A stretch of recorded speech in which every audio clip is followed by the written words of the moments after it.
Hi ನಮಸ್ಕಾರ ಎಲ್ಲರಿಗೂ share ಸುದ್ದಿ ಒನ್ ಚಾನಲ್ಗೆ ಸ್ವಾಗತ. ನಾನು ಆರ್ಯನ್ ಚೇತನ್ ರಾಜ್. ಬನ್ನಿ ನಾಳೆಯ ನಿಫ್ಟಿ ಹಾಗೂ ಬ್ಯಾಂಕ್ ನಿಫ್ಟಿಯ ಇಂಪಾರ್ಟೆಂಟ್ ಸಪೋರ್ಟ್ಸ್ ಮತ್ತೆ ರೆಸಿಸ್ಟೆನ್ಸ್ ಲೆವೆಲ್ ಗಳನ್ನ ನೋಡ್ಕೊಂಡ್ ಬರೋಣ. ಇವತ್ತಿನ ಡೇಟ್ ಮೇ 8, 2025. ವಿಡಿಯೋ ಶುರು ಮಾಡೋಕ್ಕೂ ಮುಂಚೆ ಇನ್ನು ಯಾರ್ಯಾರು ನಮ್ಮ ಚಾನಲ್ಗೆ ಸಬ್ಸ್ಕ್ರೈಬ್ ಆಗಿಲ್ವೋ ಅವರೆಲ್ಲ ಸಬ್ಸ್ಕ್ರೈಬ್ ಮಾಡ್ಕೊಳ್ಳಿ, ಹಾಗೆ ಬೆಲ್ ಐಕಾನ್ ಒತ್ತೋದನ್ನ ಮರಿಬೇಡಿ. ನಿಫ್ಟಿ ಹಾಗೂ ಬ್ಯಾಂಕ್ ನಿಫ್ಟಿಯ ಚಾರ್ಟ್ ಅನಾಲಿಸಿಸ್ ಶುರು ಮಾಡೋದಕ್ಕೂ ಮುಂಚೆ FIIs ಮತ್ತೆ DIs ಗಳ ಡೇಟಾನ ನಿಮ್ಗೆ ಕೊಟ್ಬಿಡ್ತೀನಿ. DIs ಗಳು 2378 ಕೋಟಿಯಷ್ಟು ಬೈ ಮಾಡಿದ್ದಾರೆ. FIIs ಗಳು 2585 ಕೋಟಿಯಷ್ಟು ಬೈ ಮಾಡಿದ್ದಾರೆ. ಈ ಡೇಟಾ ನಿಮ್ಗೆ 7 ಮೇ 2025 ಅಂದ್ರೆ ನಿನ್ನೆಯ ಡೇಟಾ ಆಗಿರುತ್ತೆ. ನೆಕ್ಸ್ಟ್ ಬನ್ನಿ ನಿಫ್ಟಿ ಹಾಗೂ ಬ್ಯಾಂಕ್ ನಿಫ್ಟಿನಲ್ಲಿ ಟಾಪ್ ಗೇನರ್ಸ್ ಯಾರು ಮತ್ತೆ ಟಾಪ್ ಲೂಸರ್ಸ್ ಯಾರು ಅಂತ ನೋಡ್ಕೊಂಡ್ ಬರೋಣ. ಟಾಪ್ ಗೇನರ್ ನ ಲಿಸ್ಟ್ ಅಲ್ಲಿ ಆಕ್ಸಿಸ್ ಬ್ಯಾಂಕ್ 0.75% ಅಪ್ಪಲ್ಲಿ ಕ್ಲೋಸ್ ಆಗಿದೆ. HCL ಟೆಕ್ 0.56% ಅಪ್ಪಲ್ಲಿ ಕ್ಲೋಸ್ ಆಗಿದೆ. ಕೋಟಕ್ ಬ್ಯಾಂಕ್ 0.54% ಅಪ್ಪಲ್ಲಿ ಕ್ಲೋಸ್ ಆಗಿದೆ.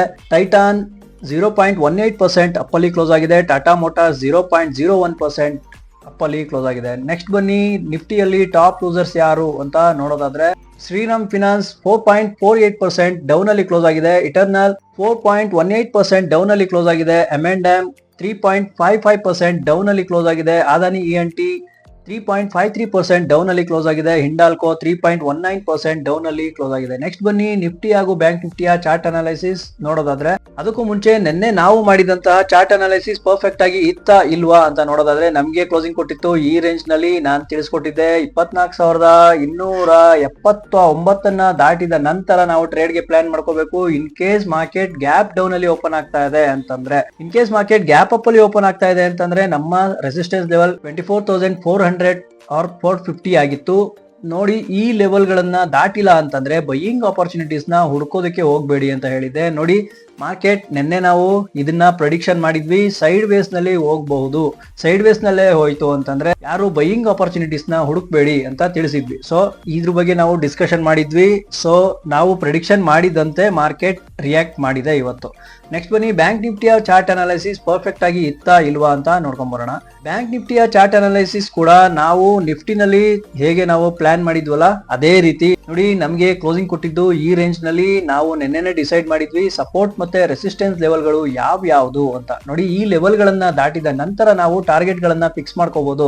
ಇನ್ ಕೇಸ್ ಈ ಲೆವೆಲ್ ಗಳನ್ನ ರೆಸಿಸ್ಟೆನ್ಸ್ ಮತ್ತೆ ಸಪೋರ್ಟ್ ಲೆವೆಲ್ ಗಳನ್ನ ದಾಟಿಲ್ಲ ಅಂತಂದ್ರೆ ಮಾರ್ಕೆಟ್ ಟೈಮ್ ಪಾಸ್ ಮಾಡುವ ಸಾಧ್ಯತೆ ಹೆಚ್ಚಿರುತ್ತೆ. ಸೊ ಇಲ್ಲಿ ನೀವು ಬೈಯಿಂಗ್ ಆಪರ್ಚುನಿಟೀಸ್ ನ ಹುಡ್ಕೋದಕ್ಕೆ ಖಂಡಿತವಾಗ್ಲೂ ಆಗಲ್ಲ ಅಂತ ಹೇಳಿದೆ. ಈ ಲೆವೆಲ್ ನ ದಾಟಿದ ನಂತರನೇ ನೀವು ಟ್ರೇಡ್ ಗೆ ಪ್ಲಾನ್ ಮಾಡ್ಕೋಬಹುದು ಅಂತ ಹೇಳಿದೆ. ನೋಡಿ ಅನ್ಫಾರ್ಚುನೇಟ್ಲಿ 2.25 ನಂತರ ಮಾರ್ಕೆಟ್ ಇಲ್ಲಿ ಬ್ರೇಕ್ಔಟ್ ಕೊಡ್ತು, ಹ್ಯೂಜ್ ಬ್ರೇಕ್ ಡೌನ್ ಆಯ್ತು. ಆದ ನಂತರ ಯಾರು ಇದನ್ನ ಪ್ರೆಡಿಕ್ಷನ್ ಮಾಡೋದಕ್ಕೆ ಕಷ್ಟ ಸಾಧ್ಯ ಆಗಿತ್ತು. ಏನಾಯ್ತು ಅಂತಂದ್ರೆ ಇಲ್ಲಿ ನಮ್ಗೆ ಸ್ಟ್ರಾಂಗ್ ಸಪೋರ್ಟ್ ಸಿಗ್ತಾ ಇತ್ತು. ಇಲ್ಲಿ ನಮ್ಗೆ ಜೆನ್ಯೂನ್ ಬ್ರೇಕ್ಔಟ್ ಸಿಕ್ಕಿದ್ರು ಕೂಡ ಟೈಮ್ ತುಂಬಾನೇ ಕಡಿಮೆ ಇತ್ತು ನಮ್ಗೆ ಟ್ರೇಡ್ ಮಾಡೋದಕ್ಕೆ. ಸೊ ಪರ್ಸನಲಿ ನಾನು ಟ್ರೇಡ್ಗೆ ಹೋಗ್ಲಿಲ್ಲ ಇವತ್ತು. ಸೊ ಬನ್ನಿ ನಾಳೆಯ ನಿಫ್ಟಿ ಹಾಗೂ ಬ್ಯಾಂಕ್ ನಿಫ್ಟಿಯ ಚಾರ್ಟ್ ಅನಾಲಿಸಿಸ್ ನೋಡ್ಕೊಂಡ್ ಬರೋಣ. ನೆಕ್ಸ್ಟ್ ನಾವು ನಿಫ್ಟಿಯಲ್ಲಿ ನಾಳೆಯ ಸಪೋರ್ಟ್ ಮತ್ತೆ ರೆಸಿಸ್ಟೆನ್ಸ್ ಲೆವೆಲ್ ಗಳು ಹುಡ್ಕೋದಾದ್ರೆ ನೋಡಿ ನಮಗೆ ಕ್ಲೋಸಿಂಗ್ ಕೊಟ್ಟಿರೋದು ಈ ರೇಂಜ್ ನಲ್ಲಿ 24,153 ರೇಂಜ್ ನಲ್ಲಿ ಕ್ಲೋಸಿಂಗ್ ಕೊಟ್ಟಿದೆ. ನಾಳೆ ನಾವು ಸಪೋರ್ಟ್ ಮತ್ತೆ ರೆಸಿಸ್ಟೆನ್ಸ್ ಯಾವ ಒಂದು ಲೆವೆಲ್ ಅಲ್ಲಿ ನೋಡ್ಕೊಂಡು ಟ್ರೇಡ್ ಗೆ ಪ್ಲಾನ್ ಮಾಡ್ಕೋಬಹುದು ಅಂತಂದ್ರೆ ನೋಡಿ ಈ ಲೆವೆಲ್ ನಮ್ಗೆ ಸಪೋರ್ಟ್ ಆಗಿ ವರ್ಕ್ ಆಗ್ತಾ ಇದೆ. ಈ ಲೆವೆಲ್ ಅಲ್ಲಿ ನಮ್ಗೆ ಮಲ್ಟಿಪಲ್ ಕನ್ಫರ್ಮೇಶನ್ ಕೊಡ್ತಾ ಇದೆ, ಜೆನ್ಯೂನ್ ಬ್ರೇಕ್ಔಟ್ ಸಿಗ್ತಾ ಇದೆ ಅಂತಂದ್ರೆ. ಸೊ ಹ್ಯೂಜ್ ಗ್ಯಾಪ್ ಡೌನ್ ಆಯ್ತು ಅಂತಂದ್ರೆ ಟ್ರೇಡ್ ಗೆ ಟಚ್ ಮಾಡಕ್ ಹೋಗ್ಬೇಡಿ. ಈ ಒಂದು ದಿನದಲ್ಲಿ ಏನು ನಾವು ಕಳ್ಕೊಳ್ಳೋದ ಮಾರ್ಕೆಟ್ ಅಲ್ಲೇ ಇರುತ್ತೆ. ನೆಕ್ಸ್ಟ್ ವೀಕ್ ಅಂದ್ರೆ ಸೋಮವಾರನು ನಾವು ಟ್ರೇಡ್ ಮಾಡಬಹುದು. ನಾಳೆ ವೀಕೆಂಡ್ ಆಗಿರುತ್ತೆ. ಸೊ ಶನಿವಾರ ಮತ್ತೆ ಭಾನುವಾರ 2 ದಿನ ರಜಾ ಇದ್ದ ಕಾರಣ ಹ್ಯೂಜ್ ಗ್ಯಾಪ್ ಅಪ್ ಮತ್ತೆ ಹ್ಯೂಜ್ ಗ್ಯಾಪ್ ಡೌನ್ ಆಗುವ ಸಾಧ್ಯತೆ ಇರುತ್ತೆ. Be careful. ಯಾರು ಆಪ್ಷನ್ ಟ್ರೇಡರ್ಸ್ ಇರ್ತೀರಾ ಈ ಲೆವೆಲ್ಸ್ ಗಳನ್ನ ನೋಡ್ಕೊಂಡು ಟ್ರೇಡ್ ಮಾಡಿ, ಹುಷಾರಾಗಿ ಟ್ರೇಡ್ ಮಾಡಿ. ಸ್ಟಾಪ್ ಲಾಸ್ ಇಲ್ದಿರಾ ದಯವಿಟ್ಟು ಯಾವುದೇ ರೀತಿಯ ಟ್ರೇಡ್ ಗಳನ್ನು ಮಾಡಕ್ ಹೋಗ್ಬೇಡಿ. ನೋಡಿ ಇಲ್ಲಿ ಬ್ರೇಕ್ ಡೌನ್ ಆಯ್ತು, ಜೆನ್ಯೂನ್ ಬ್ರೇಕ್ಔಟ್ ಕೊಡ್ತಾ ಇದೆ, ಮಲ್ಟಿಪಲ್ ಕನ್ಫರ್ಮೇಶನ್ ಸಿಗ್ತಾ ಇದೆ ಅಂತಂದ ನಂತರ ನೋಡಿ 24,050 ನಮ್ಮ ಸಪೋರ್ಟ್ ಲೆವೆಲ್ 1 ಆಗಿರುವ ಸಾಧ್ಯತೆ ಇರುತ್ತೆ. S1 ಇದು ನಾವು ಇಲ್ಲೇ ಅರ್ಲಿಯರ್ ನಾವು ಪ್ರಾಫಿಟ್ ನ ಬುಕ್ ಮಾಡ್ಕೊಂಡ್ರೆ ಸೇಫ್ ಆಗ್ತೀವಿ. ಸೊ ಈ ಜಾಗಗಳನ್ನ ನೋಡ್ಕೊಂಡು ಮಾರ್ಕೆಟ್ ಅಲ್ಲಿ ಸ್ವಲ್ಪ ಸ್ಟೇಬಲ್ ಆಗಿ ನಿಲ್ತಾ ಇದೆ ಅಂತಂದ ತಕ್ಷಣನೇ ಪ್ರಾಫಿಟ್ ಗಳನ್ನ ಬುಕ್ ಮಾಡ್ಕೊಳ್ಳಿ. ಇನ್ ಕೇಸ್ ಮಾರ್ಕೆಟ್ ಇಲ್ಲಿ ಒಂದು ಅಗೈನ್ ಬ್ರೇಕ್ಔಟ್ ಕೊಡ್ತಾ ಇದೆ, ಜೆನ್ಯೂನ್ ಬ್ರೇಕ್ಔಟ್ ಸಿಗ್ತಾ ಇದೆ, ಮಲ್ಟಿಪಲ್ ಕನ್ಫರ್ಮೇಶನ್ ಸಿಗ್ತಾ ಇದೆ ಅಂತಂದ ನಂತರ ನಮ್ಮ ನೆಕ್ಸ್ಟ್ ಸಪೋರ್ಟ್ ಬಂದು 23,900 ನಮ್ಮ ಸಪೋರ್ಟ್ ನಂಬರ್ 2 ಆಗಿರುವ ಸಾಧ್ಯತೆ ಇರುತ್ತೆ. ನೋಡಿ ಈ ಲೆವೆಲ್ಗಳು ತುಂಬಾನೇ ಇಂಪಾರ್ಟೆಂಟ್ ಆಗಿರುತ್ತೆ. In case market gap up ಅಲ್ಲಿ ಓಪನ್ ಆಯ್ತು ಅಂತ ಅನ್ಕೊಳ್ಳೋಣ. ಗ್ಯಾಪ್ ಅಪ್ ಅಲ್ಲಿ ಓಪನ್ ಆಯ್ತು ಅಂತಂದ್ರೆ ಈ ಲೆವೆಲ್ ನಮ್ಗೆ ರೆಸಿಸ್ಟೆನ್ಸ್ ಲೆವೆಲ್ ಆಗಿ ವರ್ಕ್ ಆಗ್ತಾ ಇದೆ. ನೋಡಿ ಈ ಲೆವೆಲ್ ನ ರೀಚ್ ಮಾಡಿದ ನಂತರ ಮಲ್ಟಿಪಲ್ ಕನ್ಫರ್ಮೇಶನ್ ಕೊಡ್ತಾ ಇದೆ, ಗ್ಯಾಪ್ ಅಪ್ ಅಲ್ಲಿ ಓಪನ್ ಆಗ್ತಾ ಇದೆ, ಮತ್ತೆ ಜೆನ್ಯೂನ್ ಬ್ರೇಕ್ಔಟ್ ಕೊಡ್ತಾ ಇದೆ ಅಂತಂದ್ರೆ 24,350 ನಮ್ಮ ಫಸ್ಟ್ ಟಾರ್ಗೆಟ್ ಆಗಿರುತ್ತೆ, ರೆಸಿಸ್ಟೆನ್ಸ್ ನಂಬರ್ 1 ಆಗಿರುತ್ತೆ. ನಮ್ಮ ಸೆಕೆಂಡ್ ಟಾರ್ಗೆಟ್ 24,450, 24,450 ನಮ್ಮ ಸೆಕೆಂಡ್ ಟಾರ್ಗೆಟ್ ಆಗಿರುವ ಸಾಧ್ಯತೆ ಇರುತ್ತೆ. R2 ಅಂತ ಆಗ್ತಾ ಇದೀನಿ ನೋಡಿ, ಯಾಕೆಂದ್ರೆ ಇಲ್ಲಿ ನಮಗೆ ಮೇಜರ್ ರಿಜೆಕ್ಷನ್ ಗಳು ಸಿಗ್ತಾ ಇದೆ.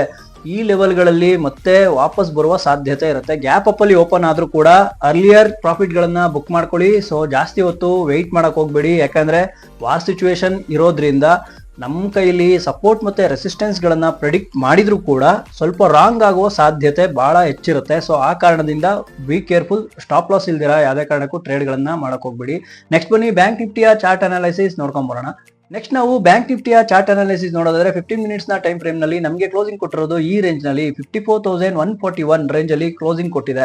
ನಾಳೆ ನಾವು ಸಪೋರ್ಟ್ ಮತ್ತೆ ರೆಸಿಸ್ಟೆನ್ಸ್ ಲೆವೆಲ್ ಗಳನ್ನ ಹುಡುಕ್ತಿವಿ ಅಂತ ಅಂದ್ರೆ ನೋಡಿ ನಮಗೆ ಈ ಲೆವೆಲ್ ನ ಕ್ರಾಸ್ ಮಾಡ್ಲೇಬೇಕಾಗಿರುತ್ತೆ. ನೋಡಿ ಇದೊಂದು ನಮ್ಗೆ ಇಲ್ಲಿ ಒಂದು ಸಪೋರ್ಟ್ ಆಗಿ ವರ್ಕ್ ಆಗ್ತಾ ಇದೆ. ಬಿಗ್ ಕ್ಯಾಂಡಲ್ ಆದ್ರೂ ಕೂಡ ನಾವು ಇದನ್ನ ಕನ್ಸಿಡರ್ ಮಾಡ್ಕೋಬಹುದು. 53,950 ಈ ಲೆವೆಲ್ ನ ಕ್ರಾಸ್ ಮಾಡಿದ ನಂತರ ಜೆನ್ಯೂನ್ ಬ್ರೇಕ್ಔಟ್ ಕೊಡ್ತಾ ಇದೆ, ಹ್ಯೂಜ್ ಗ್ಯಾಪ್ ಡೌನ್ ಆಗ್ತಾ ಇದೆ ಅಂತಂದ ನಂತರ ಈ ಲೆವೆಲ್ ವರೆಗೂ ಯಾವುದೇ ಕಾರಣಕ್ಕೂ ಮಾರ್ಕೆಟ್ ನ ಟಚ್ ಮಾಡೋಕೆ ಹೋಗ್ಲೇಬೇಡಿ. 23,800 ಲೆವೆಲ್ ನ ಕ್ರಾಸ್ ಮಾಡ್ಬಿಡ್ಲಿ, ಆಮೇಲೆ ನಾವು ಬೈಯಿಂಗ್ ಅಪರ್ಚುನಿಟೀಸ್ ನ ಹುಡುಕ್ಬಹುದು. ಜೆನ್ಯೂನ್ ಬ್ರೇಕ್ಔಟ್ ಕೊಡ್ತಾ ಇದೆ, ಮಲ್ಟಿಪಲ್ ಕನ್ಫರ್ಮೇಶನ್ ತಗೊಂಡು ಆ ನಂತರ 53,550 ನ ಟಚ್ ಮಾಡುವ ಎಲ್ಲಾ ಸಾಧ್ಯತೆ ಇರುತ್ತೆ. ಸಪೋರ್ಟ್ ನಂಬರ್ 1 ಆಗಿರುತ್ತೆ 53,550, ಇದು ನಮ್ಮ ಟಾರ್ಗೆಟ್ ಆಗಿರುತ್ತೆ. In case market gap down ಅಲ್ಲಿ ಓಪನ್ ಆಗ್ತಾ ಇದೆ ಅಂತಂದ್ರೆ, in case market gap up ಅಲ್ಲಿ ಓಪನ್ ಆಗ್ತಾ ಇದೆ ಅಂತಂದ್ರೆ ಇಲ್ಲಿವರೆಗೂ ಯಾವ ಒಂದು ಟ್ರೇಡ್ಗೂ ಪ್ಲಾನ್ ಮಾಡ್ಕೋಬೇಡಿ.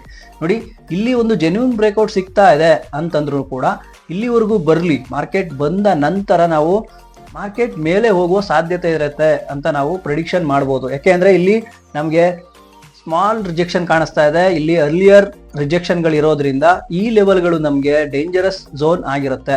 ಈ ಲೆವೆಲ್ ಗಳನ್ನ ಯಾವುದೇ ಕಾರಣಕ್ಕೂ ಟಚ್ ಮಾಡಕ್ ಹೋಗ್ಬಿಡಿ. ಈ ಲೆವೆಲ್ ನ ಕ್ರಾಸ್ ಮಾಡಿದ ನಂತರ 54,540 ನ ಕ್ರಾಸ್ ಮಾಡಿದ ನಂತರ ಮಲ್ಟಿಪಲ್ ಕನ್ಫರ್ಮೇಶನ್ ತಗೊಂಡು ಜೆನ್ಯೂನ್ ಬ್ರೇಕ್ಔಟ್ ಆಗ್ತಾ ಇದೆಯಾ ಅಂತ ಕನ್ಫರ್ಮ್ ಮಾಡ್ಕೊಂಡು ಈ ಲೆವೆಲ್ ಅಲ್ಲಿ ನಾವು ಬೈಯಿಂಗ್ ಆಪರ್ಚುನಿಟೀಸ್ ನ ಹುಡುಕ್ಬಹುದು. 54,650 ನ ದಾಟಿದ ನಂತರ ನಾವು ನಮ್ಮ ಟಾರ್ಗೆಟ್ 54,900 ಅಂತ ನಾವು ಫಿಕ್ಸ್ ಮಾಡ್ಕೋಬಹುದು. ರೆಸಿಸ್ಟೆನ್ಸ್ ನಂಬರ್ 1 ಆಗಿರುತ್ತೆ. Second resistance number 55,100, resistance number 2 ಆಗಿರುವ ಸಾಧ್ಯತೆ ಇರುತ್ತೆ. ಸೊ ನೋಡಿ ಈ ಲೆವೆಲ್ಗಳು ತುಂಬಾನೇ ಇಂಪಾರ್ಟೆಂಟ್ ಆಗಿರುತ್ತೆ. ಆಪ್ಷನ್ ಟ್ರೇಡರ್ಸ್ ಯಾರು ಇರ್ತೀರಾ ಈ ಒಂದು ಲೆವೆಲ್ ಗಳನ್ನ ನೋಡ್ಕೊಂಡು ಹುಷಾರಾಗಿ ಟ್ರೇಡ್ ಮಾಡಿ. ಇದಾಗಿತ್ತು ವೀಕ್ಷಕರೇ ಈ ವಿಡಿಯೋದ ವಿಷಯ. ಈ ವಿಡಿಯೋ ನಿಮ್ಗೆ ಯೂಸ್ಫುಲ್ ಅಂತ ಅನ್ಸಿದ್ರೆ ಯೂಸ್ಫುಲ್ ಅಂತ ಕಾಮೆಂಟ್ ಮಾಡೋದನ್ನ ಮರಿಬೇಡಿ, ಹಾಗೆ ಲೈಕ್ ಮಾಡೋದನ್ನ ಕೂಡ ಮರಿಬೇಡಿ. ನಾಳೆಯ ಒಂದು ಯೂಸ್ಫುಲ್ ವಿಡಿಯೋದೊಂದಿಗೆ ನಿಮ್ಮನ್ನ ಕಾಣ್ತೀನಿ, ಮತ್ತೆ ಸಿಗೋಣ, ನಮಸ್ಕಾರ. ನೀವು ಶೇರ್ ಮಾರ್ಕೆಟ್ಗೆ ಹೊಸಬ್ರಾಗಿದ್ರೆ ಶೇರ್ ಮಾರ್ಕೆಟ್ ನಲ್ಲಿ ಟ್ರೇಡ್ ಮಾಡೋಕೆ ಹಾಗೆ ಇನ್ವೆಸ್ಟ್ಮೆಂಟ್ ಮಾಡೋಕೆ ಡಿಮೆಟ್ ಅಕೌಂಟ್ ನ ಅವಶ್ಯಕತೆ ಇರುತ್ತೆ. ಯಾರ ಹತ್ರ ಡಿಮೆಟ್ ಅಕೌಂಟ್ ಇಲ್ವೋ ಅವರು ಫ್ರೀ ಆಗಿ ಡಿಮೆಟ್ ಅಕೌಂಟ್ ನ ಓಪನ್ ಮಾಡ್ಕೊಳ್ಳಿ. ಡಿಸ್ಕ್ರಿಪ್ಷನ್ ಅಲ್ಲಿ ಲಿಂಕ್ ನ ಶೇರ್ ಮಾಡಿರ್ತೀನಿ, ಅದನ್ನ ಯೂಸ್ ಮಾಡ್ಕೊಂಡು ಫ್ರೀ ಆಗಿ ಡಿಮೆಟ್ ಅಕೌಂಟ್ ನ ಓಪನ್ ಮಾಡ್ಕೊಳ್ಳಿ.